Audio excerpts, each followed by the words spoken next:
सभी को नमस्कार। स्वागत है आपका फिर से जीलियस अप्रोच में। आज की क्लास बहुत शानदार होने वाली है। आज जो है थोड़ा सा मैं आप लोगों के लिए जल्दी क्लास ले रहा हूँ। भोज बीएड डीएड प्रवेश परीक्षा 26-28 वाले साथियों के लिए बाल विकास, जैसे हम शिक्षण अभिरुचि कहते हैं, और साथ में रीजनिंग, टोटल इनके 60 प्रश्न रहेंगे। तो दनादन तरीके से रैपिड फायर तरीके से 60 प्रश्न रहेंगे, तो सभी को अपने उत्तर देते जाना है। चलिए, पहला प्रश्न आपके साथ में लूँगा। विकास के संदर्भ में कौन सा कथन सही है? विकास के संदर्भ में आपसे कौन सा कथन सही है पूछ रहे। जब हम बात करते देखिए जरा, विकास केवल आनुवंशिकता पर निर्भर करता है क्या? केवल शब्द जहां दिखे गलत मारना है। विकास की गति सभी संस्कृतियों में सभी के लिए समान होती है? नहीं, सभी के लिए समान नहीं होती। विकास अलग अलग होता है। विकास एक बहुआयामी जटिल प्रक्रिया है। बिल्कुल सही, ऑप्शन नंबर सी। विकास केवल विद्यालय में होता है। केवल शब्द जहां दिखे गलत मारना है। तो जब हम बात करते हैं तो विकास बहुआयामी और जटिल प्रक्रिया होती है, बिल्कुल अलग अलग आयामों में चलती है। आ रहा है समझ में? ठीक। क्वेश्चन नंबर सेकंड पे लेके चलूंगा मैं। रीजनिंग का क्वेश्चन देखिए, एक आपका शिक्षण अभिरुचि और एक रीजनिंग, दोनों अलग अलग तरीके से करते जाएंगे ताकि हमारा लेवल जो है अच्छा से होता जाए। आ रहा है समझ में? बढ़ता जाए और आपका इंटरेस्ट बना रहे। यदि किसी कूट भाषा में काइट को 9 लिखा जाता है, तो वर्ड को क्या लिखा जाएगा? वर्ड को भी 9 लिखा जाता है, तो स्काई को क्या लिखा जाएगा? सिंपल, 7, 10, 12 या 15 बताने का प्रयास करें, बिल्कुल आसानी से बनेगा। देखिए, काइट, इसमें कुछ नहीं हो रहा है, इसमें जोड़ना नहीं हो रहा है। सिंपल ऐसा समझो, काइट को 9 लिख रहा है, वर्ड को 9 लिख रहा है। जहां पर भी ऐसे क्वेश्चन सेम क्वेश्चन आ जाएं, तो वहां पर कुछ ना करो। कितना है देखो, कितनी संख्याएं हैं, कितने लेटर्स हैं? 4। 4 × 2 + 1 करो, कितना हो गया? 9। 4 दूनी 8 और 1 9। वर्ड में देखो कितने अक्षर हैं भाई? सिंपल सी बात है, 4। तो 4 गुना में 2 + 1 कितना हो जाएंगे भाई?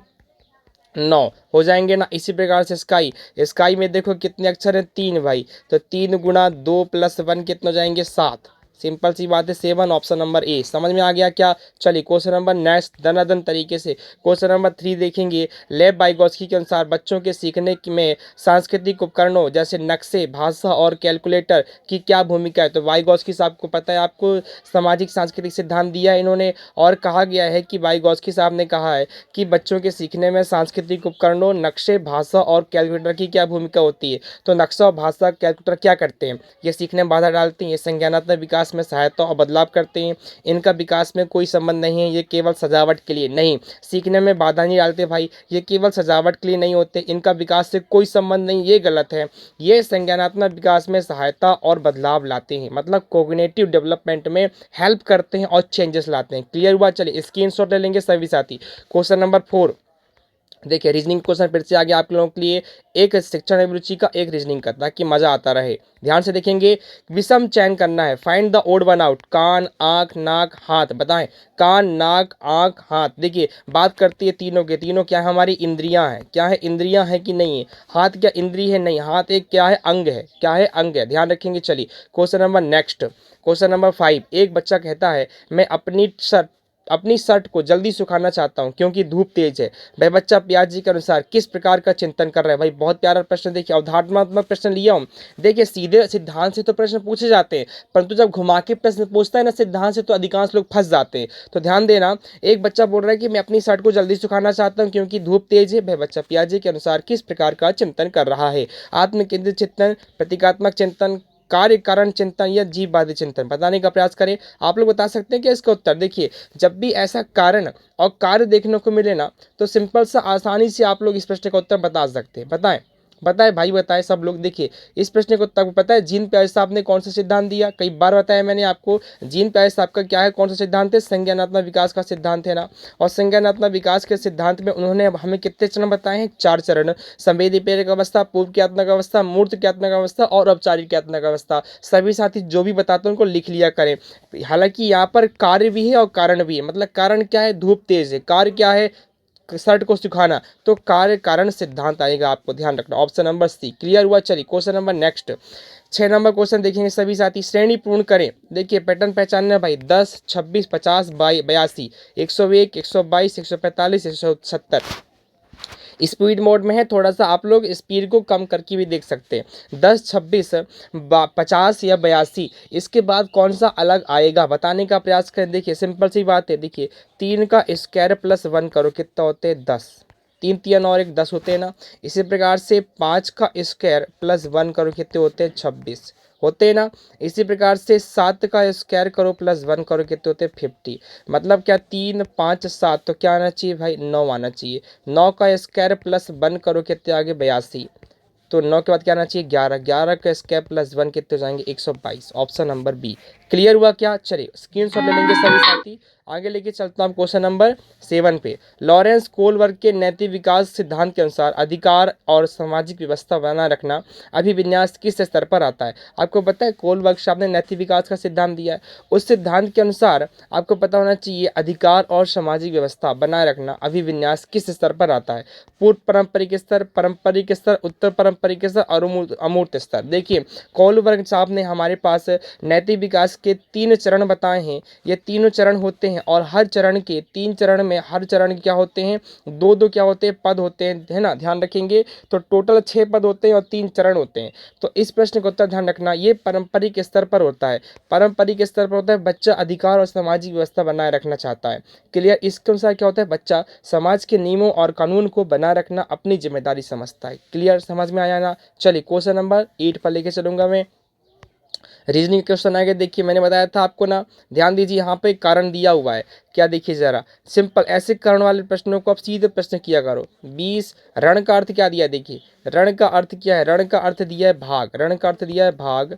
5 और धन दिया है, धन का अर्थ क्या है? धन का अर्थ है गुणा। सिंपल सी बात है। तो बोर्ड मास कितने में पहले हम क्या करते हैं भाई भाग करते हैं। तो 5 चौके 20 और 4 चौके 16। Option number A. आंख मूंद के आगे बढ़ जाओ तत्काल प्रभाव से। सिंपल सी बात है। प्रगतिशील शिक्षा में मूल्यांकन का मुख्य केंद्र क्या होना चाहिए? 60 क्वेश्चन दनादन तरीके से। प्रगतिशील शिक्षा में मूल्यांकन का मुख्य अर्थ केंद्र क्या होना चाहिए? बच्चों के अंकों की तुलना करना, रटने की क्षमता की जांच करना, बच्चों की सीखने की प्रक्रिया और उनके विकास का व्यापक विवरण करना, या केवल साल के अंत में होने वाली परीक्षा? भाई केवल शब्द जहां दिखे कलट मार देना। बच्चों की सीखने की प्रक्रिया और उनके विकास का व्यापक विवरण, रटने की क्षमता की जांच करना, रटाना तो बिल्कुल नहीं, बच्चों की अंकों की तुलना करना, तुलना भी नकारात्मक वर्ड है भाई। Option number C. Option number C, आंख मूंद के आगे बढ़ो आप सभी साथी। क्वेश्चन नंबर 10 देखिए, रीजनिंग क्वेश्चन फिर से आ गया। एक घड़ी में 6 बज रहे हैं, यदि मिनट की सुई उत्तर पूरब की ओर है तो घंटे की सुई किस दिशा में होगी? बहुत प्यारा प्रश्न है भाई, बताने का प्रयास करें सभी साथी। देखिए जब हम बात करते हैं ऐसे प्रश्नों में तो सिंपल सी बात है। देखिए जब 6 बज रहे हैं ना, सुइयों की सीध ध्यान रखना, 6 बजने पर जो है 6 बजते हैं तो क्या होती है सुइयाँ सीधी होती है नहीं होती हैं? सुइयाँ सीधी होती है ना, तो उत्तर पूरब का विपरीत क्या होगा? दक्षिण। उत्तर पूरब है ना ये। देखिए जब हम बात करते हैं क्या बोल रहा है, यदि मिनट की सुई उत्तर, मिनट की सुई उत्तर बिल्कुल सही होगी और उत्तर पूरब की ओर हो, उत्तर पूरब की ओर हो, तो घंटे की सुई किस दिशा में? उसका उल्टा क्या हो जाएगा? उत्तर पूरब का उल्टा क्या हो जाएगा? उत्तर पूरब का उल्टा इस तरह से क्या हो जाएगा बता? इस तरह से हो जाएगा ना, उल्टा हो जाएगा ना। क्या बन जाएगा? दक्षिण पूरब बन जाएगा। सिंपल सी बात, दक्षिण पूरब बनेगा। Simple. Option number A. Clear ना? चलिए क्वेश्चन नंबर 11 देखिए, समावेशी शिक्षा के सफल कार्यान्वयन के लिए सबसे महत्वपूर्ण कारक क्या है? आपको पता है समावेशी शिक्षा इंक्लूसिव एजुकेशन, मैंने कई बार आपको बताया है। पीडीएफ जो है टेलीग्राम चैनल में मिल जाएगा और प्लेलिस्ट बनी हुई है सभी क्लासेस की। 20 क्लासेस हो चुकी है, सभी साथी देखें जाके। देखिए सब बच्चों के लिए अलग स्कूल नहीं भाई, कठोर पाठ्यक्रम नहीं भाई, कठोर पाठ्यक्रम नहीं। शिक्षकों के लिए, शिक्षकों के दृष्टिकोण में बदलाव व लचीलापन ठीक है, केवल भौतिक संसाधन की उपलब्धता नहीं। केवल शब्द जहां जाए गलत। शिक्षकों के दृष्टिकोण में बदलाव और लचीलापन। क्लियर हुआ? चलिए क्वेश्चन नंबर 12 रीजनिंग का प्रश्न है। देखिए सदस्यता वाला प्रश्न है। यदि ईंट का अर्थ, ईंट से दीवार बनता है तो कोशिका से क्या बनती है भाई? अंग, ऊतक, शरीर या हड्डी? ईंट से पूरा दीवार बनता है तो कोशिका से क्या बनती है? कोशिकाओं से ऊतक बनते हैं। कोशिकाओं से क्या बनते हैं भाई? ऊतक बनते हैं। कोशिकाओं से शरीर नहीं बनता है, ध्यान रखना। क्लियर ना? चलिए question number next. Harvard gardener के अनुसार, हार्वर्ड गार्डनर के अनुसार एक कवि या लेखक में किस प्रकार की बुद्धि प्रधानता होती है? हार्वर्ड गार्डनर पता है ना, 8 प्रकार की बुद्धि बताए और बहुबुद्धि का सिद्धांत दिया है इन्होंने। पता है आपको? बहुबुद्धि का सिद्धांत भी किनका है? हार्वर्ड गार्डनर साहब का है। तो भाषाई बुद्धि होगी या फिर तार्किक बुद्धि, स्थानिक बुद्धि, अंतर व्यक्तिक बुद्धि? कवि या लेखक में किस प्रकार की बुद्धि पाई जाएगी भाई? सिंपल सा क्वेश्चन है। हार्वर्ड गार्डनर ने सीधे कहा है कि शब्दों के साथ खेलने, शब्दों के साथ खेलने और भाषा के प्रभावी प्रयोग की क्षमता भाषाई बुद्धि कहलाती। कवि क्या करते हैं? शब्दों के साथ खेलते हैं ना, ठीक है ना, शब्दों के साथ खेलते हैं और भाषा के साथ खेलते हैं, तो भाषाई बुद्धि। क्लियर? रीजनिंग क्वेश्चन देखेंगे, श्रेणी पूर्ण करें भाई। ADIP XYZ W बताने का प्रयास करें, पैटर्न पहचानने का प्रयास करें। सिंपल सा क्वेश्चन है भाई। A कितना होता है? 1, D कितना होता है? 4, I कितना होता है? 9 और P कितना होता है? 16। पता है आपको ना? हाँ जी, होता है या नहीं होता है बताएं। ये ध्यान रखें, क्या हो रहा है, कुछ वर्ग हो रहा है क्या, वर्ग हो रहा है क्या, एक का वर्ग एक हो गया, ठीक है ना, दो का वर्ग कितना हो गया, चार हो गया, तीन का वर्ग कितना हो गया भाई, नौ हो गया, और चार का वर्ग कितना हो गया भाई, 16 हो गया। तो पाँच का वर्ग आना चाहिए 25, पाँच का वर्ग कितना आना चाहिए 25, 25 कौन होता है बताएं भाई, एक्स वाई जेड, वाई होता है ना, option number B, option number B. Clear हुआ, समझ में आ गया ना, बहुत प्यारा प्रश्न था। ध्यान रखना, पैटर्न पहचानोगे तभी ऐसे क्वेश्चन बनेंगे। आगे लेके चलता हूँ मैं। क्वेश्चन नंबर 15, जीन पियाजे के अनुसार किस अवस्था में बच्चा प्रतिवर्ती सोच विकसित करता है, रिवर्सिबिलिटी कर लेता है, मतलब पलटावी के गुण प्रस्तुत करता है, इसको अपन पलटावी भी कह सकते हैं, मतलब चीज़ों को उलट पुलट कर सकता है। सिंपल सी बात है, जो मेरे पुराने साथियों को तो पता ही होगा। संवेदी प्रेरक अवस्था नहीं भाई, पूर्व क्रियात्मक अवस्था, मूर्त क्रियात्मक अवस्था, औपचारिक क्रियात्मक अवस्था। संवेदी प्रेरक अवस्था जन्म से 2 वर्ष, 2 से 7 वर्ष, 7 से 11 वर्ष, और 11 से लेके 15 वर्ष। जितने भी साथी जुड़ रहे हैं सबके लिए बहुत बेनिफिशियल क्लास है, तो सभी साथी लाइक करेंगे, शेयर करेंगे। सिंपल सी बात है, अवस्था थी मूर्त क्रियात्मक अवस्था, इसमें बच्चा जो चीज़ों को उलट पुलट कर सकता है, मतलब यहाँ वहाँ करके देख सकता है। क्लियर ना। चलिए क्वेश्चन नंबर 16, एक महिला की ने एक व्यक्ति का परिचय देते हुए कहा, इसकी पत्नी, महिला है भाई, महिला, एक व्यक्ति का परिचय देते हुए कहा कि इसकी पत्नी, इसकी पत्नी, पत्नी मतलब ध्यान दें, देखिए जब हम बात करते हैं महिला है, महिला मतलब माइनस हो गया, एक व्यक्ति का परिचय देते हुए कह रहे हैं व्यक्ति का कि इसकी पत्नी है ना, पति पत्नी, इसकी पत्नी मेरी माँ, इसकी पत्नी जो है मेरी माँ की इकलौती बेटी है, मेरी माँ की इकलौती बेटी मतलब बात खुद, मेरी माँ की इकलौती बेटी मतलब मेरी माँ की इकलौती बेटी मतलब खुद, वह व्यक्ति उस महिला से किस प्रकार संबंधी मतलब पति है। सिंपल सी बात है कि ऑप्शन नंबर सी। समझ में आ गया क्या, एक बार और समझेंगे तो समझ में जाएगा। ठीक है, चलिए क्वेश्चन को नेक्स्ट लेके चलूंगा मैं। डिस्प्रेक्सिया मुख्य रूप से किन कौशलों को प्रभावित करता है, बहुत प्यारा प्रश्न है भाई। डिस्प्रेक्सिया मुख्य रूप से किन कौशलों को प्रभावित करता है, बताने का प्रयास करें। गणना कौशलों के, गणना करने के कौशल को नहीं, गणना तो डिस्कैलकुलिया हो जाती, भाषा समझने के कौशल, शारीरिक समन्वय और गति, ये तो भाई अलग ही चीज़ है। केवल पढ़ने के कौशल, केवल मतलब आपको तो पढ़ना वाला क्या हो जाता है आपको बताए ना, क्या होता है पढ़ना वाला, बताएं पढ़ने वाला क्या होता है, बताएं पढ़ने वाला बताएं, लिखने वाला बताएं सभी साथी। देखिए डिस्प्लेक्सिया की जब बात करोगे आप तो इसका उत्तर हो जाएगा, आपको पता होना चाहिए। हमारे पास ये पठन विकार कहलाते हैं, यह मोटर स्किल्स होता है, मतलब गति कौशल से संबंधित होता है, जिसमें बच्चा जो है समन्वय और गति कौशल को क्या करता है, गति कौशल में विकार प्रदर्शित करता है। क्लियर हुआ। चलिए क्वेश्चन नंबर नेक्स्ट। इसमें क्या होता है कि बच्चा जो है ना आँख कान नाक में समन्वय स्थापित नहीं कर पाता है, ठीक है, संतुलन नहीं बना पाता है। चलिए क्वेश्चन नंबर 18, यदि वाटर को 5 लिखा जाता है तो ओशन को 5 लिखा जाता है तो रिवर को क्या लिखा जाएगा। सिंपल क्वेश्चन अभी पढ़ाया था मैंने, ऐसे प्रश्न आपको पता है इतना, ऐसा प्रश्न आया था अभी, अब भी आया था ऐसे प्रश्न, अभी अपन सेकंड क्वेश्चन में आया था शायद। वाटर को 5 लिखा जाता है, ओशन को भी 5 लिखा जाता है तो रिवर को क्या लिखा जाएगा। अरे भाई आसान सा क्वेश्चन है यार, बताने का प्रयास करें सभी साथी। देखिए अक्षरों की संख्या है ना, सिंपल सी बात है, वाटर में कितने अक्षर, देखिए 5, ओशन में कितने अक्षर 5, रिवर में कितने अक्षर 5, ऑप्शन नंबर बी। आगे बढ़ो, कोई दिक्कत नहीं है। क्वेश्चन नंबर 19, राष्ट्रीय शिक्षा नीति 2020 के अनुसार कक्षा 3 से 5 तक के बच्चों के लिए कौन सा चरण निर्धारित किया गया है। सिंपल सी बात है, कक्षा 3 से 5 तक के बच्चों के लिए पूछे आपसे, foundational stage, preparatory stage, middle stage या सेकेंडरी स्टेज। कक्षा 3 से 5 तक के बच्चों के लिए मैंने इसके पहले आप लोगों से क्लास दिया था ऐसे, है ना, तो आप बताने का प्रयास करें। तो 3 से 5 तक के बच्चों के लिए आपसे पूछ रहा है, ध्यान रखना कौन सा स्टेज है, जो कि पता होना चाहिए आपको। ये जो प्रश्न है NEP 2020 से लिया गया है, और ये एक स्पेशल चीज़ ये कि जो 5+3+3+4 आपको पता होना चाहिए। ये कौन सा स्टेज कहलाता है, प्रिपरेटरी स्टेज कहलाता है। 3 से लेके 5 बच्चा तीसरी, मतलब बच्चा जो है सबसे पहली बार 3 साल की उम्र में बच्चा प्रवेश करता है, और 3 से लेकर 5 साल तक बच्चा रहता है प्रिपरेटरी फर्स्ट प्रिपरेटरी सेकेंड में, P1 P2 में रहता है। आ रहा है समझ में, क्लियर, प्रिपरेटरी स्टेज कहलाता है। आ रहा है समझ में ना। चलिए क्वेश्चन नंबर नेक्स्ट 20 नंबर प्रश्न देखिए, लुप्त संख्या ज्ञात करना है भाई। 5, 13, 29, 61, 120, 125, 122 या 123 बताने का प्रयास करें। 5, 13, 29, 61, देखिए क्या हो रहा है यहाँ पे, क्या हो रहा है यहाँ पे, देखिए सिंपल सी बात है, बताने का प्रयास करें सभी साथी, बताने का प्रयास करें। देखिए कुछ हो रहा है क्या भाई, समझें समझें समझें समझें समझें, कुछ हो रहा है बताने का प्रयास करें। कुछ दिख रहा है क्या आपको इसमें,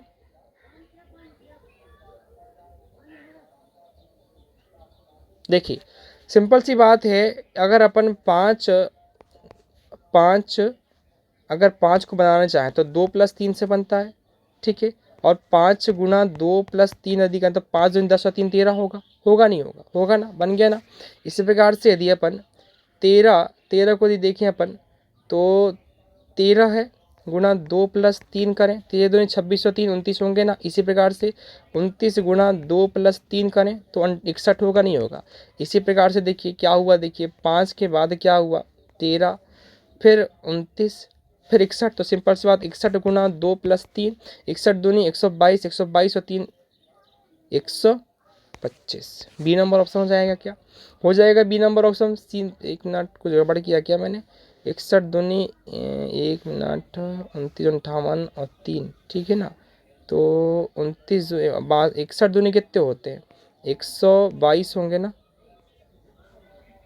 हाँ, +3 कितने होंगे, सिंपल सी बात है 125। ऑप्शन नंबर बी क्लियर है। चलिए देख लेंगे इसको आप लोग भी। चलिए question number next 21 number question देखेंगे। कोलबर्ग के अनुसार वह स्तर जहां नैतिकता स्वयं द्वारा चुने गए नैतिक सिद्धांतों पर आधारित होती क्या कहलाता है। स्वयं के द्वारा चुना जाता है तो पूर्व पारंपरिक स्तर, पारंपरिक स्तर, उत्तर पारंपरिक स्तर या सामाजिक व्यवस्था, बताने का प्रयास करें। 21 नंबर क्वेश्चन का आंसर। सभी साथी देखिए जब इस प्रश्न को देखते हैं अपन सभी साथी तो ध्यान रखना, नैतिकता के अंतर्गत कोलबर्ग साहब ने नैतिक विकास का ध्यान दिया है। उत्तर पारंपरिक स्तर, ध्यान रखना जब उत्तर पारंपरिक स्तर में होता है बच्चा तो व्यक्ति जो है समाज के नियमों से ऊपर उठकर, मतलब समाज के जो नियम है उनसे अलग सोचता है और अपने विवेक से काम करता है, अपने विवेक से फैसले लेता है। क्लियर हुआ। चलिए क्वेश्चन नंबर नेक्स्ट।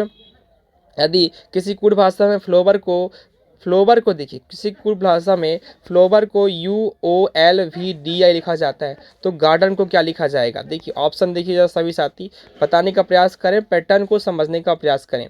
सिंपल प्रश्न है भाई, सिंपल प्रश्न है भाई। दे एफ का उल्टा क्या होता है, यू होता है, नहीं होता है, क्यों होता है, क्योंकि एफ कितना होता है भाई 6 है ना, और यू कितना होता है 21, सिंपल सी बात 21 से 27।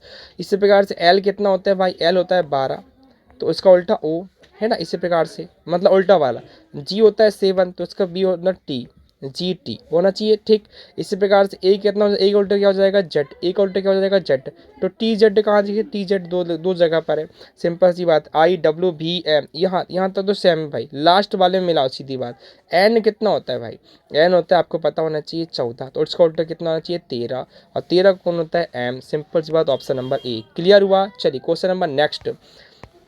समीपस्थ विकास का क्षेत्र, GDPD में समीपस्थ विकास का क्षेत्र क्या है। तो ZPD में समीपस्थ विकास का क्षेत्र क्या होता है, बाइगॉस्की साहब ने ZPD अवधारणा दी है, पता है आपको। जो बच्चा स्वयं कर सकता है, वह सहायता जो बच्चे की वर्तमान क्षमता के बिल्कुल बाहर है, वह सहायता जो बच्चे की वर्तमान क्षमता के ठीक आगे है, जिससे वह मार्गदर्शन से प्राप्त कर सकता है, केवल शिक्षक की उपस्थिति, केवल सब जहाँ देखिए गलत मार देना। जो बच्चा स्वयं कर सकता है, नहीं। वह सहायता जो बच्चे की वर्तमान क्षमता के बिल्कुल बाहर है, नहीं। वह सहायता जो बच्चे की वर्तमान क्षमता के ठीक आगे है, जिससे वह मार्गदर्शन से प्राप्त कर सकता है, बिल्कुल। ZPD के अंतर्गत जब हम थोड़ा सा क्या करते हैं, बच्चों को पुश करते हैं। ZPD पता होना चाहिए, जोन ऑफ प्रोक्सिमल डेवलपमेंट, किसने दिया, बाइगॉस्की साहब ने दिया, पता है आपको। मैंने इस पर बहुत अच्छे से तरीके से आप लोगों के साथ चर्चा किया हुआ है। क्वेश्चन नंबर नेक्स्ट, रीजनिंग के प्रश्न देखिए। 1, 8, 27, 64, 100, 121, 125, 144, बताने का प्रयास करें सभी साथी। देखिए पैटर्न को पहचानना है भाई, पैटर्न को पहचानने का प्रयास करेंगे, आंसर आ जाएगा आसान तरीके से। सिंपल सा क्वेश्चन देखिए, इस क्वेश्चन में देखिए पैटर्न क्या हो रहा है, सिंपल सा प्रश्न है।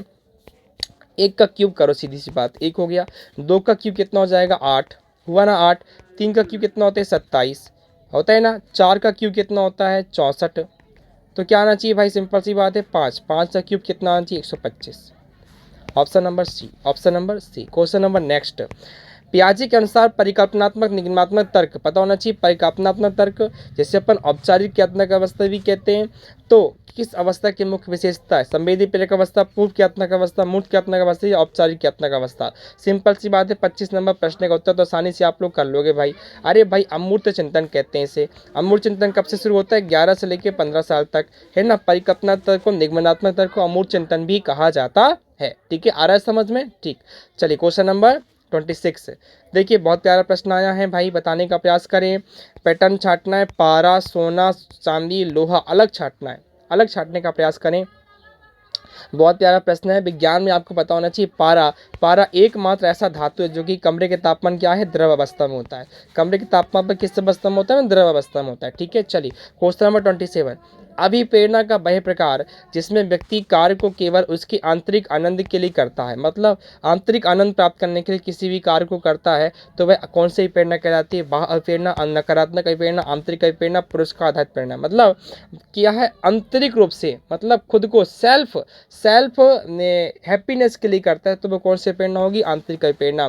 और जब किस बाह्य चीज़ों के लिए, मतलब पुरस्कार के लिए कहे तो पुरस्कार आधारित अभिप्रेरणा कहलाती है। ठीक है, ऑप्शन नंबर सी क्लियर कर लेंगे। आए समझ में? चलिए क्वेश्चन नंबर 28, यदि 5 गुणा 4 बराबर 15, 7 गुणा 8 बराबर 49, तो 6 गुणा 5 बराबर क्या हो जाएगा? सिंपल 24, 25, 30 या 20 बताने का प्रयास करें भाई।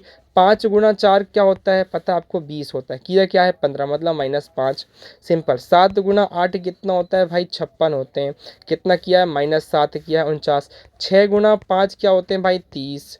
30 माइनस क्या कर दो आप? सिंपल सी बात है, इनको हटाना है भाई, पहले वाले को हटाना है, सिंपल सी बात है। तो 6 × 5 = 30 में से 6 गए, कितने बचे भाई? 24। ऑप्शन नंबर ए, 25 नहीं कर देना, ध्यान रखना, 24 आएगा इसका उत्तर। क्लियर है? चलिए क्वेश्चन नंबर नेक्स्ट चलेंगे सभी साथी। समावेशी शिक्षा में अनुकूलन का क्या अर्थ है? समावेशी शिक्षा में अनुकूलन का क्या अर्थ है भाई? अनुकूलन पता होना चाहिए आप लोगों को। सभी बच्चों को एक ही तरीके से पढ़ाना, बच्चे की आवश्यकताओं के अनुसार शिक्षण अधिगम सामग्री और वातावरण बदलाव करना, या फिर कमजोर बच्चों को अलग कक्षा में भेजना, केवल पाठ्य वस्तु को पढ़ाना, केवल सब जहाँ दिखे कट मारो भाई। कमजोर बच्चों को अलग करना भाई, अलग क्यों करोगे? ठीक, समावेशी शिक्षा में सिंपल सी बात है, पता होना चाहिए सभी बच्चों को शिक्षा की समान धारा में जोड़ा जाता है, तो सभी बच्चों को एक ही तरीके से नहीं पढ़ाना है, बच्चों की आवश्यकता के अनुसार शिक्षण अधिगम सामग्री और वातावरण में बदलाव करना है कि प्रत्येक बच्चा क्या चाहता है। क्लियर? चलिए क्वेश्चन नंबर 30 देखेंगे।